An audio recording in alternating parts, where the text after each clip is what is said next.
All of us are humans, and all humans are the same in regard to their nature and their needs. Nous sommes tous des humains, et tous les humains sont identiques en ce qui concerne leur nature et leurs besoins.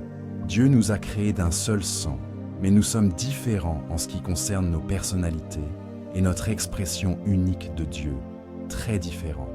Nous avons tous les mêmes problèmes parce que nous sommes tous tombés en même temps. Nous sommes tombés en Adam, et les conséquences de cette chute ont eu le même effet sur nous tous. Nous appelons cela le péché. Le mot pour péché dans la Bible est un mot intéressant. Il y a deux versions du mot péché en référence aux Écritures. L'un d'eux est un mot singulier, c'est le mot péché, et c'est celui qui fait toujours référence à la chute de l'homme. Nous sommes tombés dans les reins d'Adam. Cela s'appelle le péché, S-I-N, c'est singulier. Et ce mot est un mot hébreu et un mot grec qui constituent l'Ancien Testament et le Nouveau Testament, et il signifie rébellion contre la volonté de Dieu. C'est ce que le mot péché au singulier signifie. Se rebeller contre la volonté connue de Dieu. C'est la définition longue du mot péché. Ainsi, le péché n'est vraiment pas quelque chose que vous faites. Le péché est une dislocation. Vous avez perdu le contact ou la relation directe avec la volonté de Dieu. Vous avez violé le dessein de Dieu. C'est le péché. C'est ce qu'Adam a fait. Adam est sorti de la relation avec Dieu. Ainsi, il est sorti de la position avec Dieu. Il a perdu sa position de relation. Est-ce clair? Êtes-vous sûr? C'est très important de comprendre cela. Ainsi, quand la Bible dit qu'Adam a péché, cela signifiait qu'il est passé d'une position qui le maintenait dans une juste relation avec Dieu. Ainsi, il a brisé la volonté de Dieu, le dessein de Dieu, le désir de Dieu. Il a violé la volonté de Dieu pour l'homme. Cela s'appelle le péché. C'est pourquoi ce péché est appelé l'injustice. Écrivez ce mot, s'il vous plaît. Laissez-moi vous donner quelques mots pour vous préparer à notre enseignement ce soir. Ainsi, vous pouvez garder l'enregistrement si vous le souhaitez, ou vous pouvez avoir ceci. Bien, c'est bon. C'est du bon matériel. Alors gardez-le sur bande si vous voulez. Mais je ne commence pas encore l'enseignement. Je veux poser une base ici. Nous avons donc le péché. Le péché, c'est la rébellion contre la volonté de Dieu. Maintenant, la justice et l'injustice ont été le résultat du péché. L'injustice tire sa signification de la justice. Alors, qu'est-ce que la justice? Maintenant, le mot « juste » vient évidemment du mot « droit », right. Mais ce n'est pas vraiment un mot théologique. Le mot « juste » est un mot légal. On le trouve dans les tribunaux, dans la Bible. La Bible est un livre très légal, dans le sens où elle concerne Dieu. Dieu traite des droits.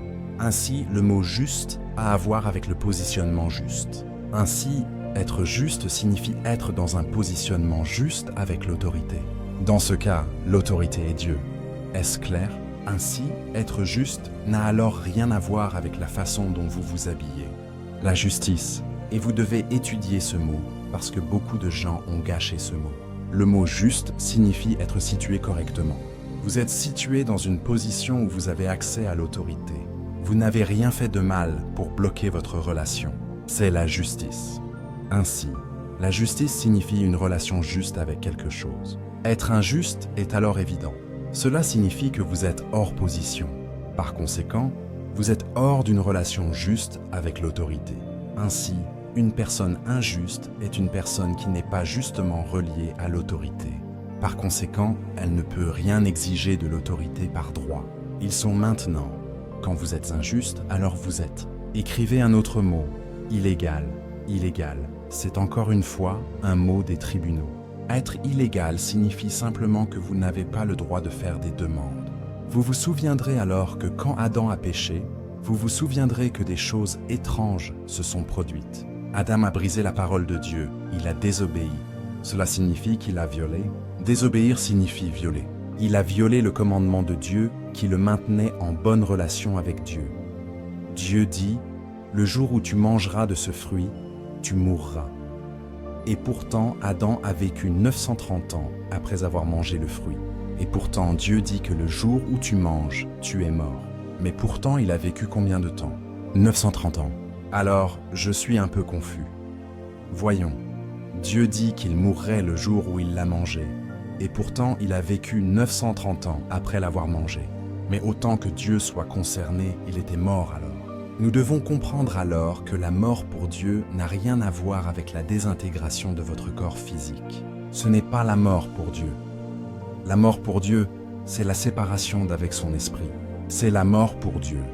Ainsi, la mort, c'est quand le Saint-Esprit quitte l'esprit de l'homme et que l'homme est isolé de Dieu. Dieu appelle cela mort. Ainsi, quand vous n'avez pas le Saint-Esprit qui vous reconnecte à Dieu dans une juste relation, alors vous êtes mort présentement. Me suivez-vous? Cela signifie que chaque bébé né dans le monde après le péché d'Adam est né sans le Saint-Esprit. Par conséquent, le bébé était né mort. Et vous aussi. C'est pourquoi Jésus a dit, « Celui qui reçoit le Saint-Esprit reçoit la vie ». Jésus est venu vraiment pour une raison principale, vraiment une raison. Il avait un objectif, et c'est de remettre le Saint-Esprit à l'intérieur d'un humain. La seule chose qu'Adam a perdue quand il a désobéi à Dieu, c'était le Saint-Esprit. Mais c'était tout. Alléluia! Quand vous perdez Dieu, vous avez tout perdu. Ainsi, la seule chose dont Adam a besoin, c'est le Saint-Esprit. Et c'est ce que Jésus est venu restaurer à l'homme. Si vous lisez l'Ancien Testament, vous remarquerez, m'écoutez-vous, sûr. Si vous lisez l'Ancien Testament, vous remarquerez que le Saint-Esprit ne pouvait pas entrer dans les gens. Il venait sur les humains. Et alors ils prophétisaient, où ils avaient de la force, où ils faisaient des miracles. Et puis ils partaient. Et puis il venait sur eux à nouveau, et alors ils accomplissaient un grand acte ou prophétisaient, et puis ils partaient. Et ainsi les prophètes n'arrêtaient pas d'utiliser cette phrase tout au long de l'Ancien Testament. La parole de l'Éternel vint à moi. Cela fait référence à l'Esprit de Christ venant sur eux, et alors ils prophétisaient, et puis ils partaient. Parce que l'Esprit ne pouvait pas entrer dans l'humain, parce que le corps de l'humain était contaminé par le péché. Ainsi, le but de Dieu n'était pas de habiter les humains dans l'Ancien Testament. Le but de Dieu était d'être parmi eux. Êtes-vous avec moi? Ainsi, si vous étudiez l'Ancien Testament, c'est le programme de Dieu pour venir dans notre compagnie. Il ne peut pas entrer en nous, mais il a fait la meilleure chose suivante, être avec nous. Cependant, Dieu ne veut pas être avec nous, parce que ce n'est pas le dessein originel. Mais il ne pouvait pas entrer en nous. Alors il leur a dit, « Construisez-moi un tabernacle. J'ai besoin de sang pour prendre soin de l'expiation. J'ai besoin d'encens pour remplir le lieu de louange, parce que j'ai besoin de cet environnement pour que je puisse y vivre. Et j'ai besoin que vous ameniez des prêtres qui sanctifieront ce lieu, le mettront à part, s'assureront qu'il n'y a pas de contamination. Alors je viendrai et j'habiterai parmi vous, parmi le lieu saint, et je serai au milieu de vous. Et quand je suis au milieu de vous, vous êtes invincibles. » C'est l'Ancien Testament. Mais ce n'était pas son désir, parce que tout au long de l'Ancien Testament, son désir est de revenir à la maison. Maintenant, c'est étrange. Dieu veut revenir à la maison. Sa maison est dans l'esprit de l'homme. C'est pourquoi il voulait vivre tout le temps. Jésus est venu pour restaurer cela. Et ainsi, Malachie, le dernier prophète, introduit Jean qui était le prophète final. Jean était le prophète qui avait un pied dans l'Ancien Testament et un pied dans la Nouvelle Alliance. Il était le seul prophète de l'histoire qui comprenait les deux alliances et faisait partie des deux. Il était dans Malachie et dans Matthieu. Jean était la page blanche dans la Bible, juste là au milieu. C'est pourquoi Jésus a dit « Il n'y a pas de plus grand prophète que Jean ». Parce que tous les autres avant lui désiraient me voir. Et même si Jean est un prophète de l'Ancien Testament, c'est un ministre du Nouveau Testament. C'est pourquoi Jean est le plus important. Jean faisait partie de l'Ancien et du Nouveau. Ainsi, il a vu l'agneau dont il parlait. Et Jean dit, il ôtera le péché du peuple. Waouh! Quelle déclaration! Jean dit, nous avons enfin quelqu'un qui va rendre possible que Dieu revienne dans les humains. Maintenant, dans tout l'Ancien Testament, les chèvres, les moutons, les veaux, les tourterelles et tous les animaux qu'ils tuaient rendaient impossible que Dieu vienne parmi eux. Mais Jean dit, cet homme, l'agneau de Dieu, ôtera le péché du monde, et il accomplira un miracle. Il nous rendra de nouveau habitables. Il rendra possible que Dieu vive à nouveau à l'intérieur de nous. C'est pourquoi le message de Jésus est appelé une bonne nouvelle. Quand vous traduisez cela, c'est le mot évangélium en grec, et c'est le mot que nous traduisons par évangile. Évangile signifie quoi? Bonne nouvelle. La bonne nouvelle, c'est que le royaume, la domination du roi des cieux, peut de nouveau prendre résidence dans les humains. C'est une bonne nouvelle. Cela signifie que nous n'avons plus besoin d'aller chercher Dieu. Dieu est venu nous chercher. Nous n'avons plus besoin d'essayer de faire descendre Dieu. Il est descendu lui-même. Nous n'avons plus besoin de prendre des agneaux, des chèvres, des moutons, du sang, des tabernacles, de l'encens, du pain et du vin, des trompettes et tout ce truc pour essayer d'amener Dieu dans notre présence. Dieu a envoyé son propre agneau et son propre encens. Alléluia! Et il va mettre son sang sur l'autel. Il va nous purifier et alors il habitera en nous à nouveau, parce qu'il nettoiera même nos corps et notre conscience sera aspergée et purifiée par le sang de Jésus. Il n'y aura plus besoin d'un autre sacrifice. Alléluia! Il fera un si bon travail que le Saint-Esprit ne viendra pas seulement parmi nous, mais il viendra en nous à nouveau, comme il est en moi en ce moment. Et je remercie Dieu pour Jésus-Christ. C'est ce qui sépare Jésus de Mahomet, Bouddha, Haile Selassie, Hari Krishna, Monsieur Moon et Monsieur Baha. Alléluia! Parce qu'aucun d'eux n'a pu rendre possible que mes péchés soient traités pour que je puisse redevenir un vase saint, afin que le Saint-Esprit puisse retrouver un vase saint où habiter à nouveau. C'est pourquoi nous adorons et louons Dieu pour Jésus. Alors ce soir, je veux vous parler du royaume des rois ignorants, le royaume des rois ignorants. J'ai affirmé cela 1000 fois ou plus, et je le répète ce soir. Le plus grand ennemi de l'homme n'est pas le péché, et ce n'est pas Satan.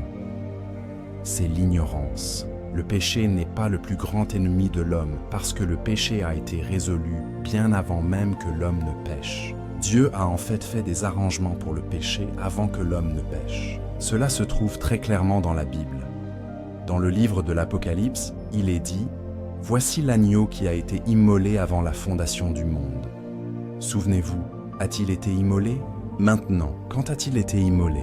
Je ne vous entends toujours pas. Quand Jésus a-t-il été immolé? Il y a combien de temps a-t-il été immolé?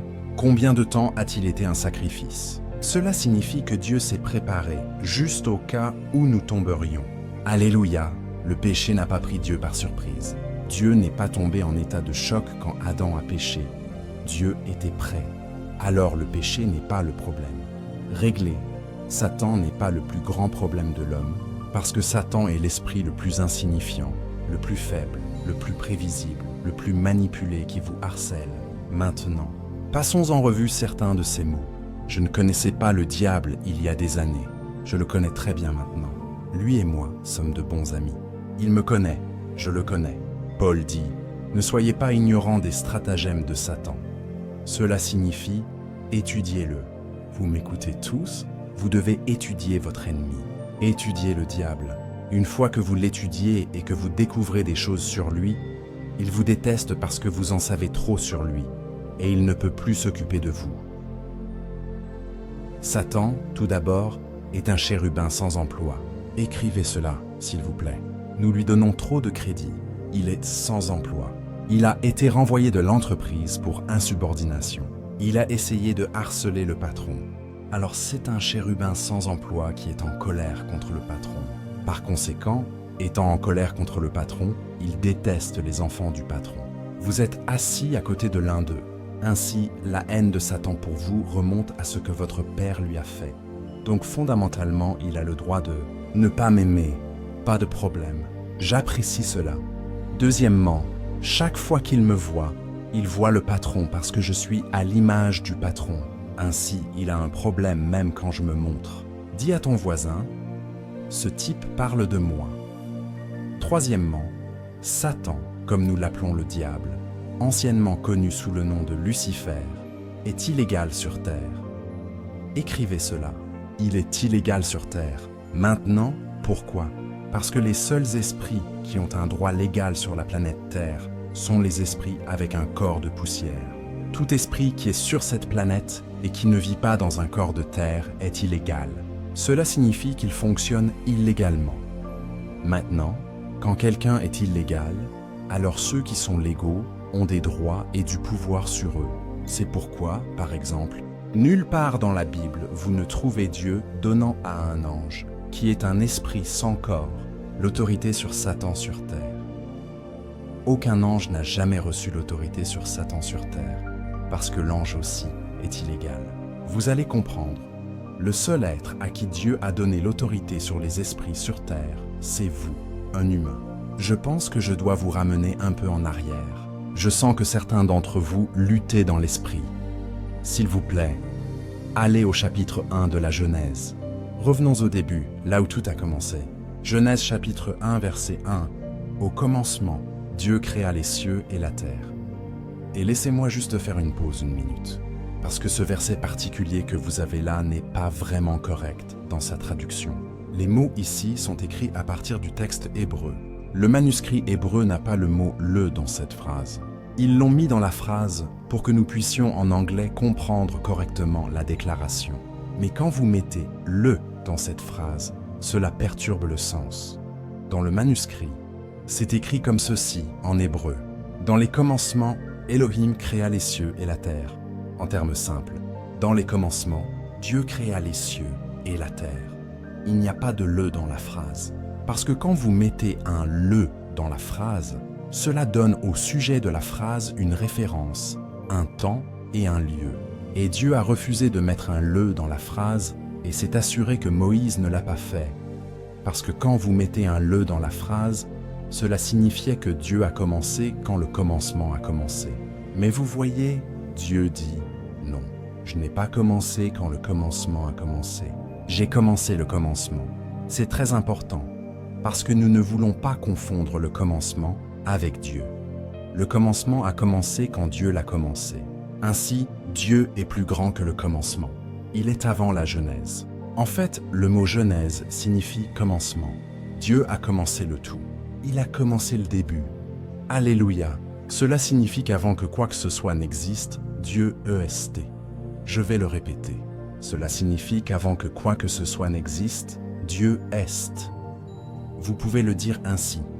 La Bible dit dans Jean chapitre 1, « Au commencement était la parole, et la parole était avec Dieu, et la parole était Dieu. » Maintenant, il est dit, « Toutes choses ont été faites par lui. » Hébreux 11.3 dit, « C'est par la foi que nous comprenons que l'univers a été formé par la parole de Dieu. » Cela signifie que toutes choses ont été faites par Dieu. Ainsi, rien n'a vraiment été fait jusqu'à ce que Dieu le fasse, ce qui signifie que tout ce qui est a commencé quand Dieu l'a commencé. Ainsi, avant que Dieu ne le commence, cela n'était pas. Par conséquent, tout ce qui était en Dieu, parce qu'il y a eu un temps où il n'y avait rien d'autre que Dieu. Ainsi, il n'y avait rien sauf Dieu avant que Dieu ne fasse tout. Cela signifie que si vous aviez rencontré Dieu avant que quoi que ce soit n'existe, debout sur rien au coin de nulle part, et si vous deviez lui serrer la main, vous seriez en train de serrer la main de tout. Mais vous ne l'auriez pas su, parce que tout était en Dieu. C'est pourquoi, quand vous lisez des écritures comme le psaume 91, vous devriez probablement lire cela un jour. Et le psaume 90. Oh, le psaume 90 le dit bien. Il dit « Car la terre et les montagnes ont été enfantées par Dieu. » Cela signifie que Dieu était comme enceinte de l'univers et de la terre. Et il a donné naissance à 500 millions de planètes, d'étoiles et de galaxies. Il a commencé à libérer de lui-même des éons d'espace, des millions de planètes et de systèmes solaires. Ils sont tous sortis de Dieu. C'est pourquoi il est la source de la création. Ainsi, Dieu est le commencement du commencement. Dieu a commencé le début et il termine le début. Ainsi, Dieu est l'alpha et l'oméga, parce qu'il est en dehors de l'alpha. Il a commencé l'alpha. Dieu est dans l'éternité, et puis il a commencé le temps. Et le temps, c'est quand la Genèse a commencé. Et puis Dieu a terminé le temps. C'est quand tout est consommé par Dieu. Alléluia. Ainsi, Dieu créa les cieux et la terre. Verset 1. Verset 2. La terre était informe et vide, et les ténèbres étaient à la surface de l'abîme. Écoutez, le verset 2 est un problème dans la Bible, parce que nous avons 3 problèmes qui se produisent ici dans le verset 2 qui ne ressemblent pas à Dieu. Lisons-les à nouveau. La terre était informe et vide, et les ténèbres étaient à la surface de l'abîme. 3 choses se trouvent dans le verset 2 que nous devons isoler. Numéro 1, il y avait du désordre. Écrivez cela. Informe signifie qu'il n'y avait pas d'ordre formel. C'est ce que ce mot implique dans la langue hébraïque. La terre était sans ordre formel. Tout était sur terre, mais rien n'était dans son ordre propre. Alléluia. Il y a une déclaration très importante ici. Cela signifie que tout était en désordre. C'était présent, mais en désordre. Et si vous étudiez le reste du chapitre, vous verrez que c'est vrai. La Bible dit que les nuages étaient tombés au sol. Le firmament était venu sur la terre. L'eau était passée sur la terre sèche. La terre sèche était sous l'eau. Et les poissons, les animaux et les arbres étaient piégés dans la terre sous l'eau, qui était couverte par l'eau sous la terre sèche, et il y avait les nuages sur le sol. Et l'atmosphère s'était effondrée. Ainsi, tout était au mauvais endroit, en désordre. Deuxième chose qui ne va pas, numéro 2, verset 2, vide. Le mot vide signifie chaos ou confusion. La terre était en désordre et elle était confuse. Il y avait de la confusion partout, le chaos. La troisième chose qui ne va pas dans le verset 2, écrivez cela, numéro 3, ténèbres. Ce mot ténèbres est un mot très important parce que le mot ténèbres dans la langue hébraïque signifie ignorance ou absence de but. Ténèbres, absence de but ou ignorance. Nous dirions absence de connaissance. Cela signifie que rien de ce qui était présent sur la terre ne savait où il était supposé être. C'était ignorant de son but. Les nuages ne savaient pas pourquoi ils étaient là. La mer ne savait pas pourquoi elle était là. La terre ne savait pas pourquoi elle était là. Les arbres ne savaient pas où ils étaient. Par conséquent, tout était confus. Cela n'avait pas la connaissance de son but. Dieu appelle cela les ténèbres. Maintenant, souvenez-vous, le mot hébreu pour ténèbres est le mot ignorance. Le mot ignorance est traduit par absence de connaissance du but. Cela signifie que vous n'avez pas une conscience de pourquoi vous existez. Alléluia. Le mot ténèbres est utilisé tout au long de la Bible. Nous ne le comprenons pas. Nous continuons à penser que la Bible fait référence à l'absence de lumière, mais elle fait référence à l'ignorance. Ainsi, nous avons 3 problèmes. Regardez ces problèmes ensemble. Numéro 1, c'est quoi? Le désordre. Numéro 2, c'est vide. Qui est quoi? La confusion. Et le 3e, c'est les ténèbres. Maintenant, ces 3 choses ne vont pas avec la terre. Et nous savons que Dieu n'était pas impliqué dans cela. Prouvons-le. La Bible dit que Dieu fait toutes choses avec bienséance et en ordre. Ainsi, quand quelque chose est en désordre, Dieu ne l'a pas fait. Pourquoi? Parce qu'il fait toutes choses. Combien? Toutes. Je ne vous entends pas. Toutes? Combien? Cela signifie que Dieu ne fait jamais rien qui ne soit pas ordonné. Regardez les alvéoles dans une orange. Regardez les rayures sur le dos d'un zèbre. Regardez la façon dont vos yeux et votre nez sont placés sur votre corps. Tout ce que Dieu fait est bienséant et en ordre.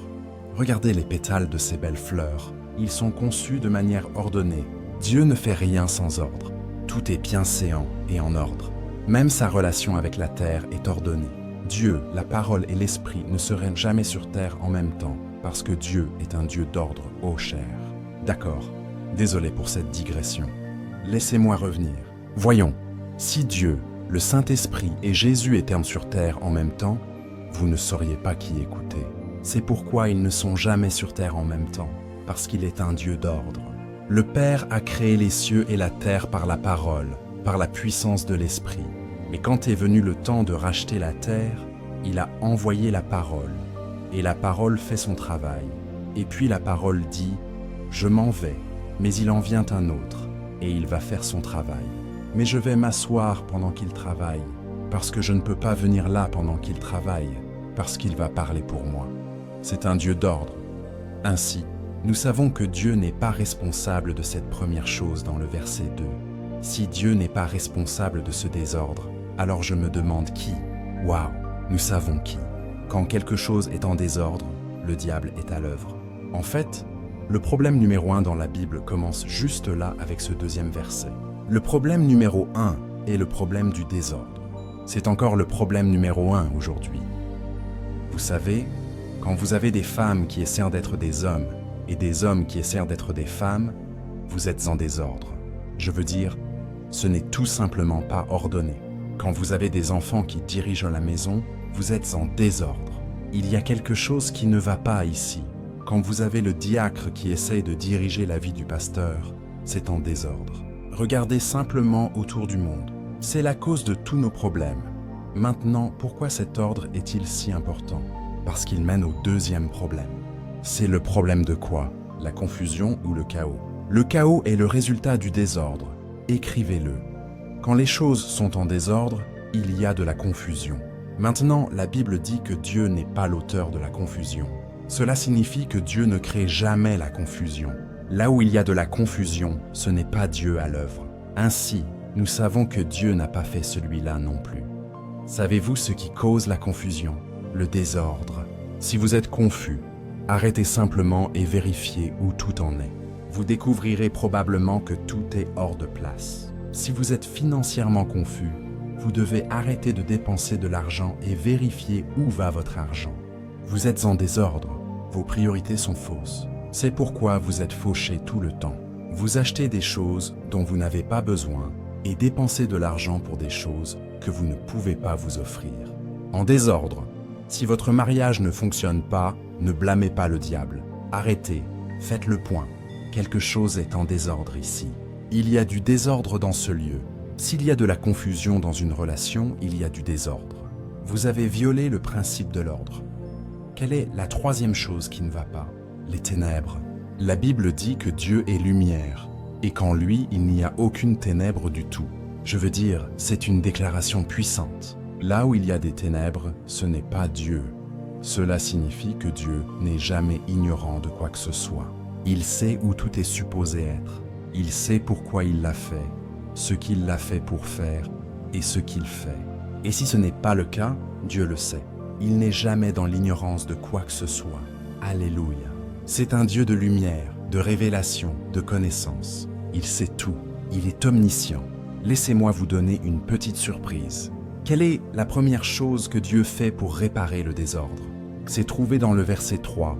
Et Dieu dit que la lumière soit. Maintenant, qu'est-ce que Dieu a demandé en premier? La lumière. Pourquoi? Parce qu'il y avait des ténèbres. Qu'est-ce que les ténèbres? L'ignorance. Cela signifie que Dieu n'appelait pas le soleil. Le soleil a été créé au verset 14. Lisez-le. Le verset 3, ce n'est pas le soleil. Dieu parlait de la révélation à toute la création. Mon Dieu, qu'il y ait la connaissance. Le Saint-Esprit est allé et s'est mis en mouvement, et les nuages sont retournés au firmament, et les eaux ont été éloignées de la terre sèche. La Bible dit que la terre sèche a été relevée et séchée, et puis Dieu a commencé à appeler les animaux du sol qui y étaient piégés et les arbres qui étaient piégés dans le sol. Et Dieu a séparé l'eau salée de l'eau douce et a fait les lacs, a tout conçu. Et puis, quand Dieu a eu fini, tout était à sa place propre. Alors Dieu dit, « C'est bon. » Oh, vous devez lire cette Bible attentivement. Maintenant, voyez, le verset 14, son frère le soleil a été fait, plus tard. Parce que le mot hébreu pour connaissance est lumière, et le mot hébreu pour ignorance est ténèbres. C'est pourquoi Satan est appelé le prince des ténèbres, et Jésus est appelé la lumière du monde. Cela ne signifie pas que Satan se promène dans des ruelles sombres. C'est pourquoi l'Écriture dit que la nuit et le jour sont les mêmes pour Dieu. Cela n'a rien à voir avec l'absence d'illumination. Cela a à voir avec l'ignorance. Quand la Bible dit que Satan est le prince des ténèbres, écrivez le mot « prince », s'il vous plaît. Regardons ce mot. Le mot « prince » est utilisé partout dans la Bible. Il vient du mot « principauté », et le mot « prince » signifie « première loi ». Première loi, écrivez-le. Le mot « prince » signifie « première loi ». Cela signifie que Satan est le prince de quoi? Des ténèbres. Il est quoi? Le premier à régner par l'ignorance. Il règne par l'ignorance. Si vous êtes ignorant, il dirigera votre vie. Cela signifie que votre ignorance est votre plus grande faiblesse. C'est le domaine de votre vie que Satan dirige. Le domaine où vous êtes ignorant. Nous ne comprenons pas comment il dirige nos vies. Je me fiche de combien vous criez, hurlez et parlez en langue. Si vous êtes stupide, Satan va diriger votre vie. Il va vous enlever votre santé, vous enlever vos finances, vous enlever votre mariage, détruire vos enfants, détruire votre ministère, détruire votre entreprise, parce que vous êtes ignorant. C'est pourquoi, quand vous lisez le livre d'Osée, s'il vous plaît, allez-y rapidement. Nous pouvons revenir. Vite, vite, vite, vite. Osée 4:6. Dieu explique à Osée pourquoi toute la ville est tombée en ruine. Il explique pourquoi l'Église est en ruine. Il explique pourquoi tout est en désordre. Il explique pourquoi il y a du crime dans la ville. Quand vous lisez Osée chapitre 4 et que vous lisez les 3 chapitres avant cela, vous découvrez que dans ces 3 chapitres se trouvent tous les problèmes de New York. Dans les chapitres 1, 2 et 3, il y a du crime, de la violence, des meurtres, des divorces, des foyers brisés, des meurtres. Tout ce que vous pouvez imaginer pour détruire une société est dans les versets 1, 2, chapitres 1, 2 et 3. Mais quand vous arrivez au chapitre 4, Osée dit « Seigneur, dis-moi pourquoi c'est comme ça. » Et Dieu lui répond au verset 6. Que dit Dieu? Et Dieu dit « Mon peuple est détruit parce qu'il lui manque la connaissance. Mon peuple est détruit, non pas à cause du diable, non pas à cause des démons, non pas à cause du péché. » Maintenant, chaque fois que nous avons des problèmes, ce sont les 3 que nous blâmons. Nous blâmons tout sur le diable, les démons et le péché. Je ne vais pas descendre ici pour en parler 1 minute. Son peuple parle toujours. Eh bien, si vous êtes détruit dans n'importe quel domaine de votre vie, la Bible dit, si vous périssez dans votre vie, dans n'importe quel domaine, c'est le domaine de votre ignorance. Partout où vous êtes détruit dans votre vie, c'est le domaine où vous êtes ignorant. Vous avez besoin de plus de connaissances dans ce domaine. Ainsi, si vous êtes détruit dans vos finances, vous n'avez pas besoin de prière. Et nous devons arranger cela. Beaucoup de gens viennent voir le pasteur. Priez pour moi, j'ai des problèmes financiers. Et puis, le pasteur stupide prie pour eux. Si quelqu'un vient à moi avec des problèmes financiers, je ne prie pas pour eux. Ils n'ont pas besoin de prière. La prière ne transfère pas la connaissance à qui que ce soit. En fait, vous ne faites que sceller leur ignorance quand vous priez pour eux. Vous devez être honnête avec eux et dire « Regardez, vous devez aller à la librairie, juste dans l'église, trouver un bon livre sur la budgétisation. Prenez une bonne cassette sur la façon d'organiser vos finances et passez du temps à investir. Asseyez-vous et apprenez à garder vos finances dans votre maison. Et arrêtez de vivre au-dessus de vos moyens, d'acheter des choses que vous ne pouvez pas vous offrir, d'essayer d'acheter une voiture dans laquelle vous ne pouvez pas mettre d'essence. Arrêtez ça, parce que vous pouvez être fidèle dans les petites choses. Pourquoi Dieu vous donnerait-il plus à gaspiller? Tout le monde dit « ignorance ». Ignorance est mon plus grand ennemi. Mon plus grand ennemi. Vous êtes détruit dans votre relation? Votre mariage ne fonctionne pas? Que faites-vous? Vous courez à la ligne de prière. Vous n'avez pas besoin de prière. Voyez, toutes ces années, c'est pourquoi votre mariage a quand même fini par se briser. Parce que ce n'était pas de la prière dont vous aviez besoin. Vous avez manqué le coche. Mon peuple est détruit parce qu'il lui manque la connaissance. Cela signifie que vous devez aller au magasin, acheter un bon livre sur les relations. Apprenez à vivre avec un homme, étudiez une femme. Apprenez à vivre avec les gens, comment parler, comment communiquer, comment avoir une relation sexuelle appropriée, comment vivre avec quelqu'un correctement. Vous avez besoin de connaissances. J'ai vu certaines des situations les plus stupides dans l'Église. J'ai rencontré des gens qui sont si spirituels qu'ils sont stupides. Continuez à sourire avec moi. Je veux dire stupides. Des gens ouin, juste stupides. Votre mari veut avoir des relations sexuelles avec vous. Vous ne voulez pas. Je suis dans le Saint-Esprit en ce moment. Saint-Esprit, vous devez aller relire la Bible. Oui, je sais. Votre mari, votre femme veut vous parler. Et vous, vous parlez. Écoute ici, je ne veux pas de langue, bébé. Nous avons un problème. Nous devons parler. Mais je ne peux pas parler maintenant. Je suis dans le Saint-Esprit. Quoi? Fermez votre bouche et parlez à cet homme. Si vous avez besoin de me parler, je ne veux pas que vous parliez à Dieu. Je vais le répéter. Si vous avez besoin de me parler, je ne veux pas que vous parliez à Dieu. La Bible dit, Celui qui parle en langue ne parle pas aux hommes, mais à Dieu. Et en ce moment, je veux te parler. Bébé, nous avons un problème. Nous devons parler. Ne me donnez pas de langue, parce que vous ne me parlez pas. La connaissance. C'est pourquoi nous faisons tellement de travail dans notre ministère pour éduquer nos membres sur les relations. Dans notre Église, avant de pouvoir vous marier, vous devez suivre un cours de 9 mois. Nous avons marié des gens pendant 15 ans. Je veux dire, des centaines de personnes. Nous n'avons eu que 3 divorces dans l'Église en 15 ans. Et ce n'est pas de la magie, c'est de la connaissance. J'ai entendu des gens dire « Eh bien, ce vieux mari bon à rien, cette vieille femme bonne à rien. Je vais prier pour ça. » Alors ils vont dans le placard. « Arrête de prier. Seigneur Jésus, je prie pour ce vieil homme têtu, bon à rien, pécheur que j'ai épousé. Seigneur, tu connais ce vieux chien que j'ai marié. Oui, Seigneur. Attendez une minute. Vous appelez un type un chien et vous l'avez épousé? Oh, il faut être un chien pour le savoir. Je veux dire, comment pourriez-vous épouser un chien? Certains d'entre vous comprennent, c'est parti. Il n'est pas un chien, c'est votre mari. Elle n'est pas une chienne, c'est votre femme. Frère, vous êtes là à prier. Oh Seigneur Jésus, change-les, Seigneur. Oh Dieu, s'il te plaît, Dieu. Oh Dieu, ce démon, il est plein de démons. Oh Dieu, je lis ces démons dans sa vie. Oh, et vous priez. Et Dieu est assis là, tapant du pied, disant, « Quand vas-tu te taire ?» Et quand vous avez fini de prier, le Seigneur dit, « Tu sais, je n'ai jamais entendu un mot de ce que tu as dit, parce que tu as violé les Écritures.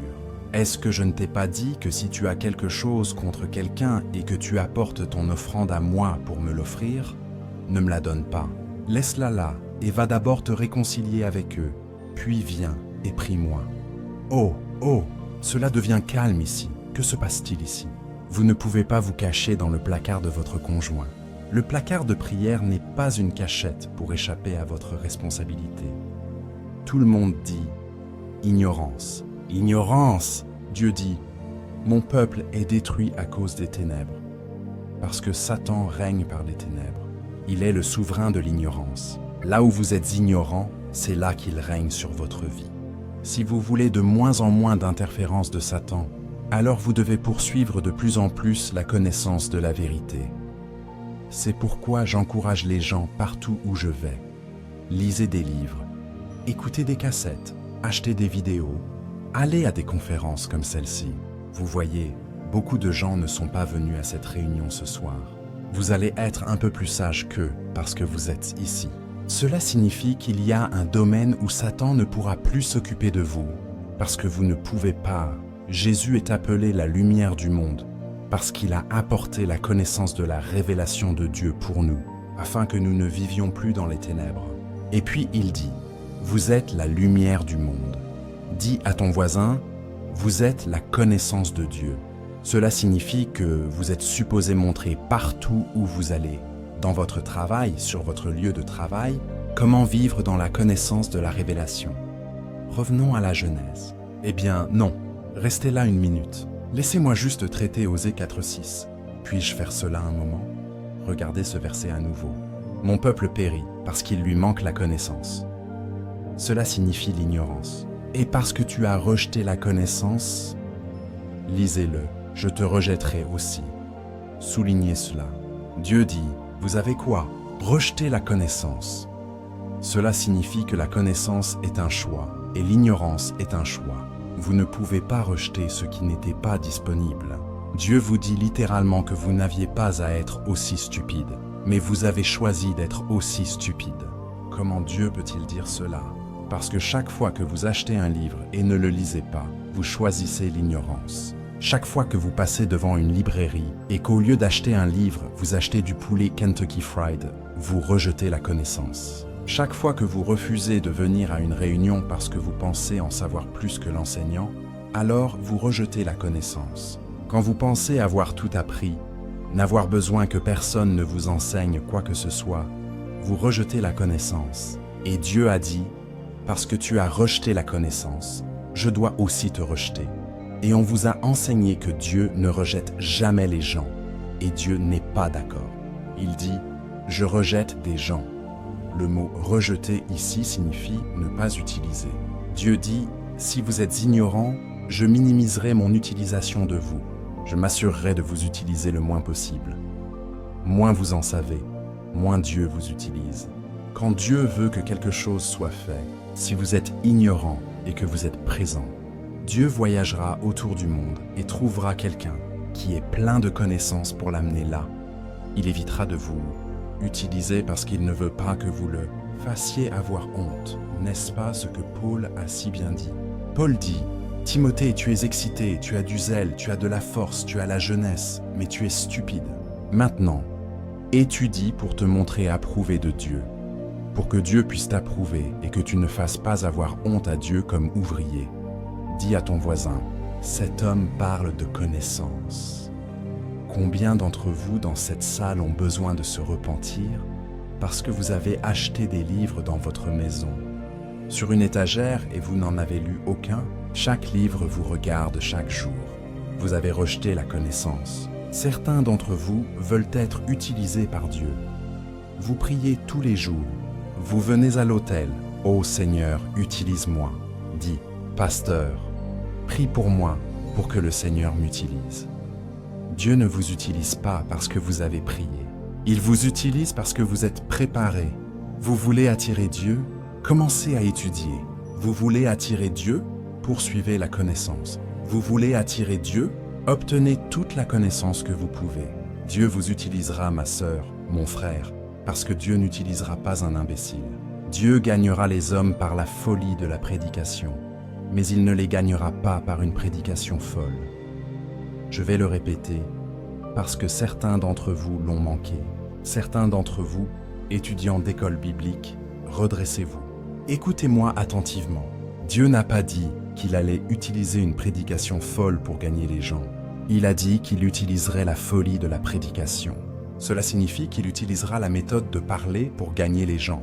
Mais vous devez parler sensément avant que Dieu ne vous utilise. Parce que vous avez rejeté la connaissance, je dois aussi vous rejeter. Regardez la déclaration suivante.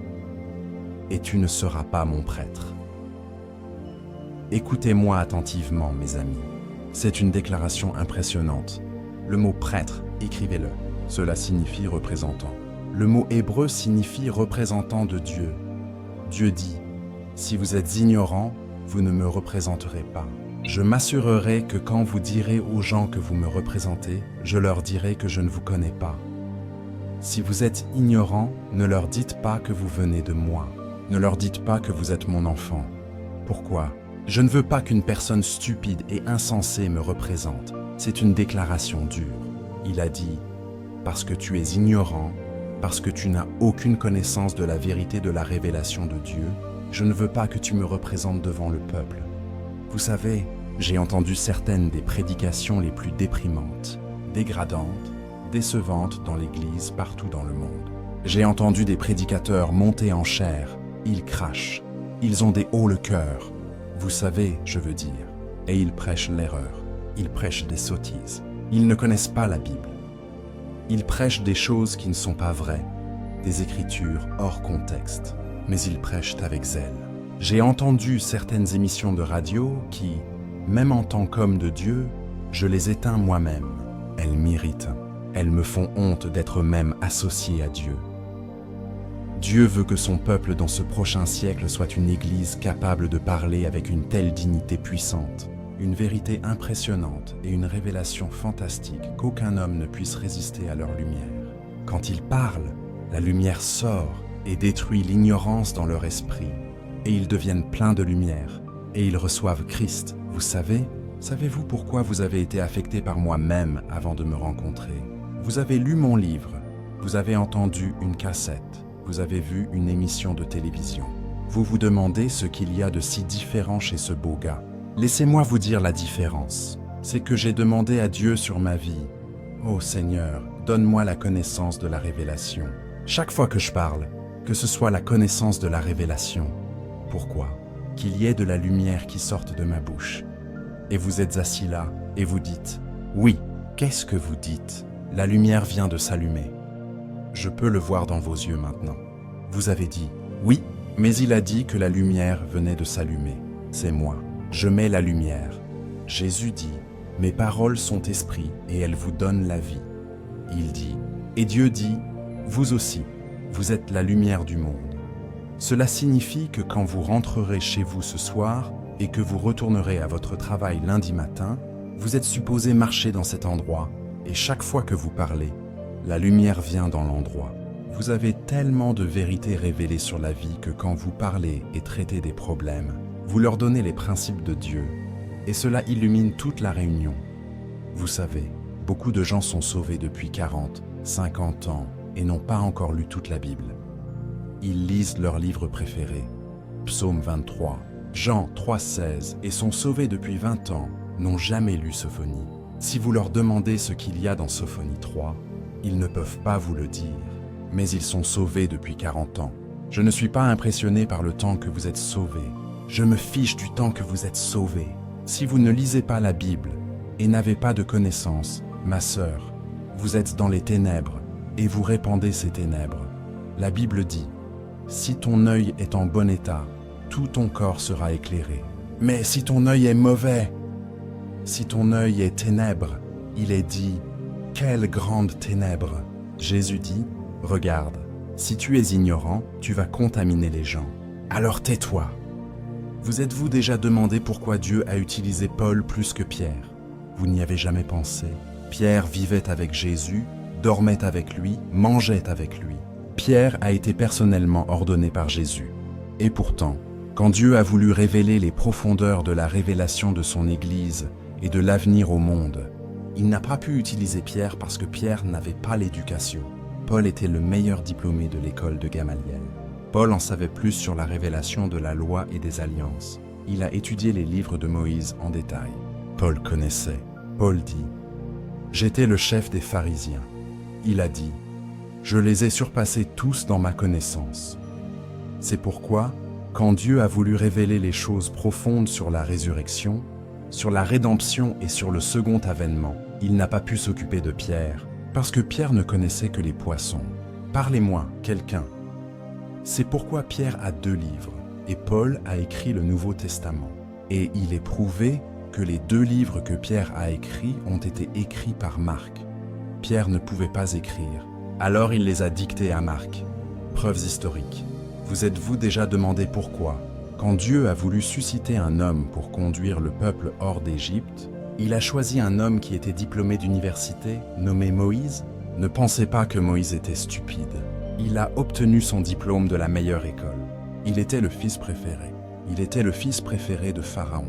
Ce type était imprégné de la connaissance des sciences de l'Égypte. Il était vif. C'est pourquoi, quand il est allé là-bas, il pouvait s'occuper de Pharaon, parce qu'il comprenait toute la connaissance de l'endroit. Vous êtes-vous déjà demandé pourquoi Dieu a utilisé Joseph pour être le vice-président d'Égypte et non les autres frères? Pourquoi? Parce que Joseph était celui qui est allé en Égypte, est allé à l'école, a obtenu son diplôme en tête de classe. Il était encore le fils préféré de Pharaon, et il était celui que Dieu a utilisé pour être l'homme de Dieu, intellectuellement puissant pour lui devant le peuple. Vous êtes-vous déjà demandé pourquoi Daniel a été utilisé par Dieu pour être secrétaire du gouvernement dans le pays de Babylone? Daniel était vif, intelligent. En fait, l'une des choses qui a attiré Nebuchadnezzar, Daniel, il dit, « Tu es si plein d'excellence et de sagesse, mes amis. Vous pouvez crier autant que vous voulez, parler en langue, cracher et vous rouler par terre et tomber 20 fois. Vous feriez mieux d'acquérir de la connaissance. Vous voulez que Dieu vous utilise? Parce que tu as rejeté la connaissance, je dois aussi te rejeter, et tu ne seras pas mon prêtre. Maintenant, la dernière partie est la pire de toutes. Lisez-la, et je rejetterai aussi tes enfants. Qui parlent? Dieu. Écrivez ceci, s'il vous plaît. L'ignorance est générationnelle. Écrivez ceci, s'il vous plaît. L'ignorance est transférable. Dieu dit, si vous êtes ignorant, vos enfants le seront aussi. Mais c'est si logique, c'est si vrai. Vous voyez, si vous ne savez rien, et que vous enseignez à vos enfants tout ce que vous savez, ou si ce que vous savez est une erreur, et que vous la transmettez à vos petits-enfants, vous venez de transférer l'erreur. Écrivez ceci, s'il vous plaît. L'ignorance est personnelle, mais jamais privée. L'une des choses dont nous devons être prudents est le fait que nous sommes responsables de la génération sous notre influence. Je suppose que ce que je dis, c'est que vous devez étudier non seulement pour vous-même, mais aussi pour vos enfants et vos petits-enfants à naître, et vos arrière-petits-enfants à naître. Cela signifie que chaque livre que vous lisez va affecter vos petits-enfants. Chaque chanson que vous écoutez affectera vos petits-enfants. Chaque cassette que vous écoutez va affecter les enfants de vos enfants. C'est pourquoi vous devez toujours être conscient que vous influencez les générations. Alors étudiez non seulement pour vous-même, mais pour le bien de vos petits-enfants. Ce soir, je ne vous parle pas vraiment. Je parle vraiment à vos petits-enfants. Ainsi, quand je vous donne de la connaissance ce soir, je la transmets jusqu'à votre prochaine génération, parce que vous l'enseignerez directement et indirectement et inconsciemment à vos enfants. Vous apprendrez des choses et puis vous les transmettrez à eux à table, ou pendant le temps de prière, ou quand vous les corrigez sur un problème. Vous commencez à vous souvenir de ce que j'ai dit et vous le dites sans même y penser. Et puis ils grandissent, ont des enfants, et ils disent « Rappelez-vous ce que ma maman m'a dit », et ils le disent à leurs enfants. C'est pourquoi vous devez corriger votre erreur maintenant. Je dois rejeter tes enfants. Dites « L'ignorance est si puissante qu'elle va même à la génération suivante. » Dis à ton voisin « Je suis fou maintenant, je vais lire tous les livres que j'ai dans la maison. Je vais acheter toutes les cassettes que je peux. Je vais étudier parce que je veux que Dieu m'utilise. Donnez au Seigneur une main. C'est ça, il va vous utiliser. Mais vous devez vous préparer. Tout le monde dit « ténèbres ». Ténèbres! Dites « Je déteste les ténèbres. Je déteste les ténèbres. » Dites « J'étais un enfant des ténèbres. Mais ce soir, la lumière vient. Elle vient, elle vient. Louez Dieu pour la lumière de la parole de Dieu. Alléluia. Laissez-moi vous montrer encore une chose, s'il vous plaît. Retournez à la Genèse, mais sur votre chemin, arrêtez-vous au Proverbe 7. Proverbe chapitre 7. Je veux vous montrer à quel point ce principe de connaissance est puissant et important. Oh, j'aimerais avoir 2 nuits de plus pour vraiment enseigner, parce qu'il y a tellement de choses que je veux partager avec vous ce soir. Je n'ai pas le temps de le faire, mais nous devons juste jeter un coup d'œil à cela. Regardez Proverbe chapitre 7. Eh bien, regardez le chapitre 4. Allons au chapitre 4. Ce serait un verset encore meilleur. Verset 7. La sagesse est la chose principale.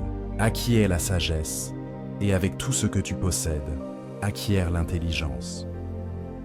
Maintenant, faisons une pause 1 minute et lisons cela 1 seconde.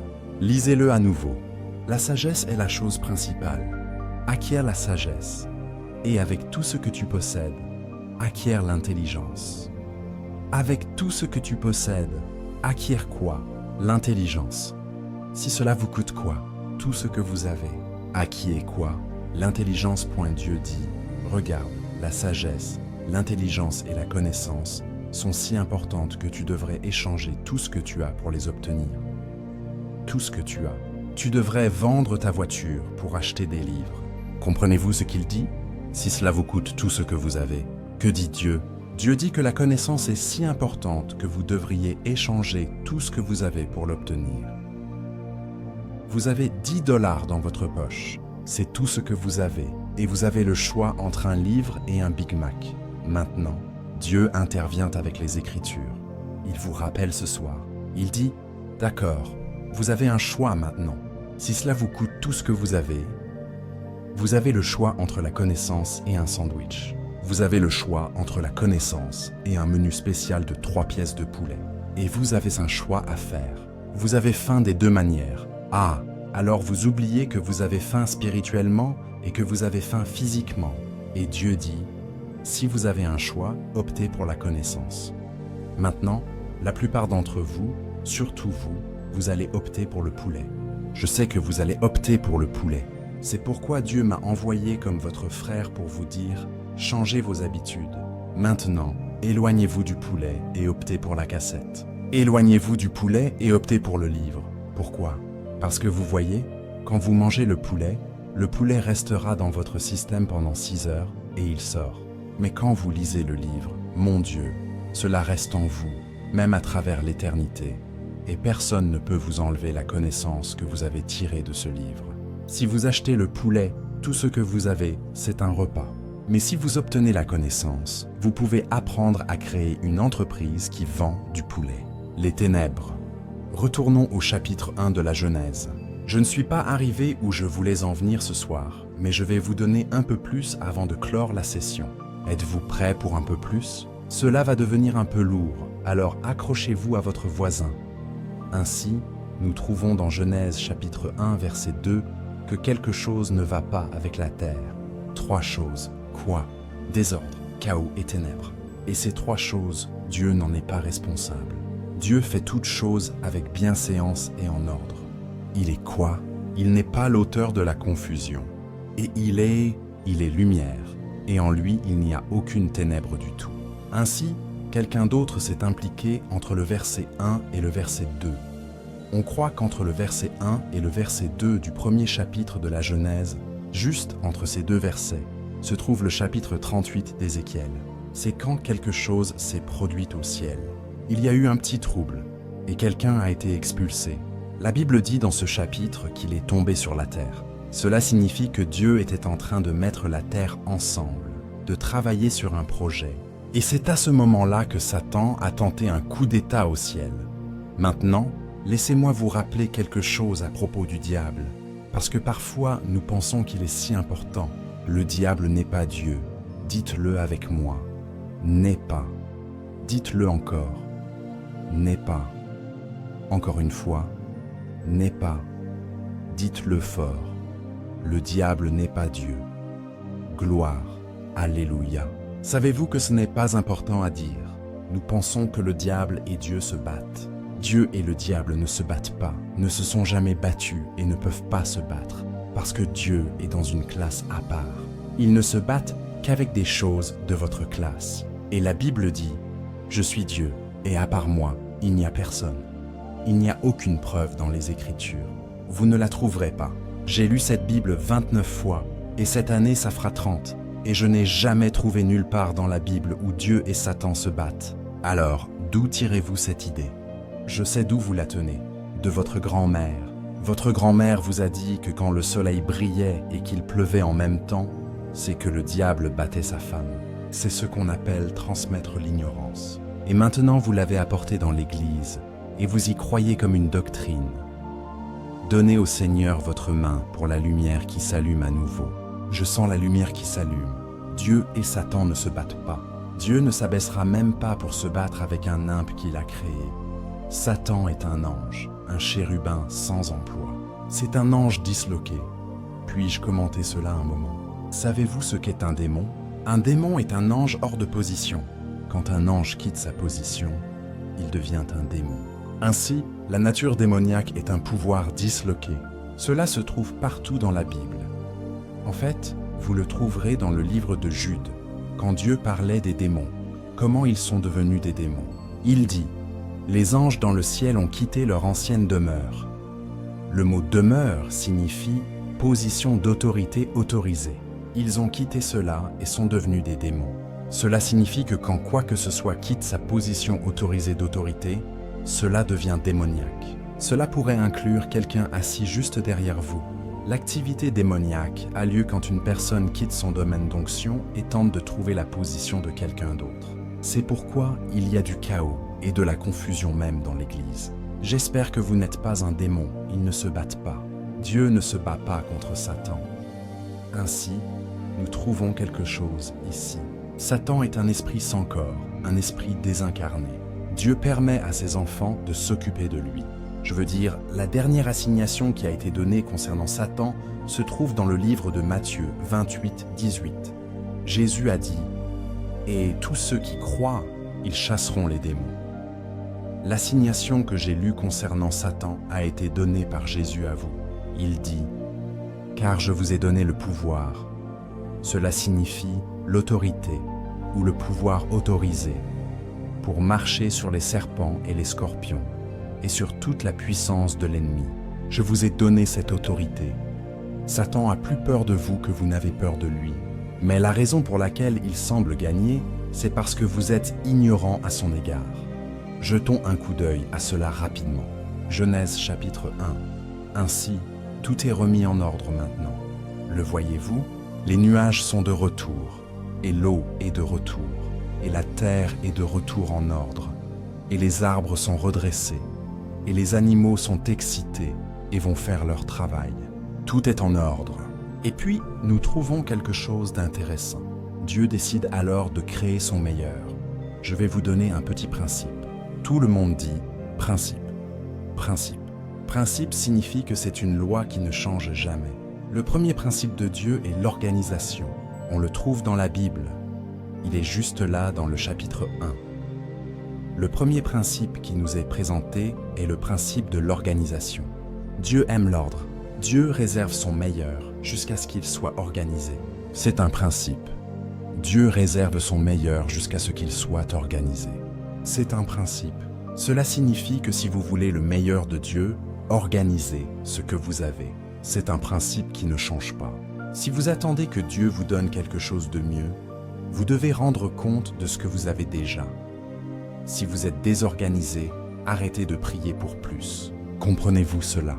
Laissez-moi vous donner un exemple. Certains d'entre vous demandent à Dieu un meilleur travail, et vous jeûnez et priez, et vous déchirez vos vêtements, et tout ça pour un meilleur travail.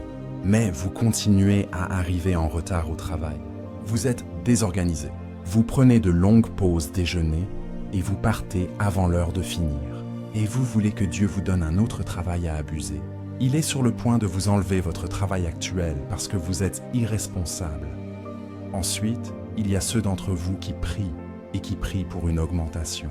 « Oh Dieu, j'ai besoin de plus d'argent. Seigneur, tu as dit que le bétail sur 1000 collines est à toi. Ô Seigneur, je paie ma dîme et je donne mon offrande, Seigneur. Et je vais envoyer de l'argent à Haïti.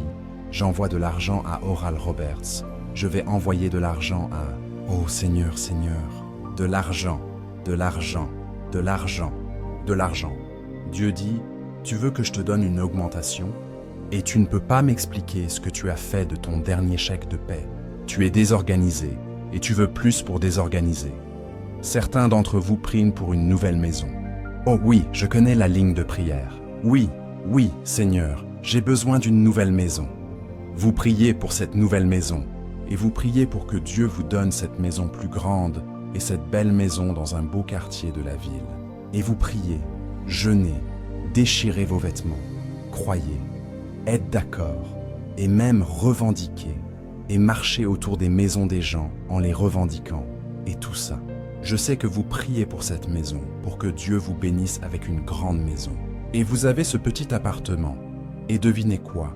Il est sale, il est désorganisé.